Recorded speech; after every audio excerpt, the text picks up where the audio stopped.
Hello, this is part 2 of Culture with Soma Ministries International. We talked about why it was important to leave our American culture behind. It's really hard to do because when you get there, you're going to see the sights and sounds and you're going to really perceive it with your American culture. But you need to slow down and look past. Listen. Are you connecting with people? Look past what you see and feel because people in Jamaica have a different culture than we do, and they're coming from a different place than we are. And so we really need to slow down and be in a position where we'll learn and we'll be willing to discover and be uncomfortable to embrace a new culture.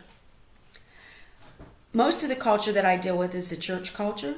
You can go on YouTube and you can type in Jamaica and you can learn a lot about Jamaica, and some of that you will not be experiencing because on a short-term mission trip, safety is first, and we are there to serve the local church, and we're there for a certain purpose. And so there's training, there's an application process that you go through, and you give references, and we know that you're going to be a great team member when you are accepted to be part of one of our teams, because we are not going there to observe, but we are going there to be and to connect, and we live and work and play and have fun and rejoice with our brothers and sisters and live as Jamaicans.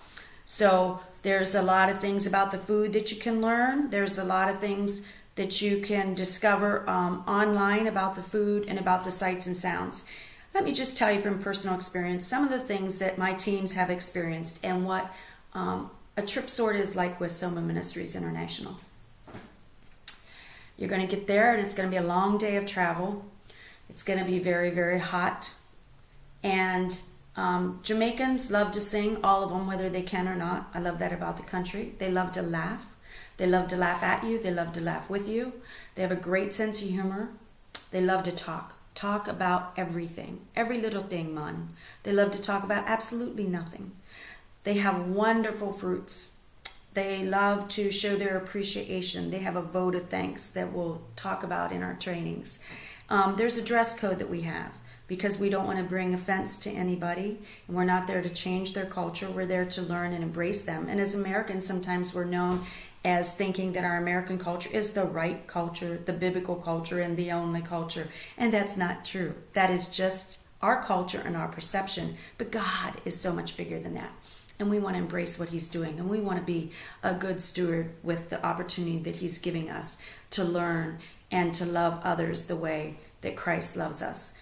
And so some of the things in the Jamaican culture that I really appreciate is they are very polite. When you're in a home or when children come into the room or the first thing in the morning, we come out and we say hi to each other, or we'll say hi. And sometimes when we say hi, I say, Crystal, is the coffee ready? And that's not how you do in Jamaica. Every morning is, good morning, Sister Rogers. How are you this morning? And then you go on. But you first address each other. You address each other with a title. To call somebody by their first name is disrespectful. It's rude. And so we call each other Sister Rogers, Brother Rogers, Pastor Devin, Brother David, etc. It is a way to show respect. When somebody offers to do something for you, bring you a cup of water, make your bed, because Americans don't make their beds very neat, and Jamaicans are very tidy. I always prefer to stay in the room with the most Jamaicans. And my reason for that is that they have a system of order and cleanliness that us Americans don't always show. The Americans will have their suitcases open. They'll have things strung out all over the place, And when I have mine all zipped up and everything neat and tidy, sometimes people say, oh, you're afraid of people stealing things. No, I don't take anything that I'd be afraid of anybody to steal or that I wouldn't give away. But there are mice. There are rats. There are big bugs. There are things I don't want in my suitcase. So I keep my suitcase closed so I don't have surprises in my suitcase. And so the Jamaicans can teach us a lot. For example, we're used to toilets working all the time. They don't always work in Jamaica. And I can't believe how many Americans don't know how to flush a toilet with a bucket of water. I'm not a camper, but I've really become a camper, and you won't believe the things that I can do with a bucket of water. And you learn to reserve toilet paper because it's very expensive. Paper towels are very expensive. We take water bottles because we Americans need to be hydrated constantly. And it's very, very hot. The showers are cool, but they're refreshing. And we take trips to the river once in a while after a hard work day, which is really refreshing. The water pressure isn't always the best, and so river is just great to have all this fresh, clean water, and it's really a wonderful experience that all my team members have learned to really come to. You know, you wash your hair, you scrub the paint off you, and then you swim for a while. It's really a wonderful experience. We get to try different fruits, and like I said, we do outreach projects, but the culture is very slow. They don't really run on time. They run on opportunity. Resources and opportunity. If there's work and there's resources, we are going to work till it's done. Not until we're tired, not until a break. No, we are going to work till it's done because there's not always resources and there's not always the opportunity. So you have got to be willing to be uncomfortable, to have a plan and know that most things don't go according to plan. We have to be flexible. We have to have endurance levels. There's not a Starbucks around the corner. There's not a Starbucks anywhere that I know of yet. And we're going to be up in the bush, so we're not going to be around those luxuries.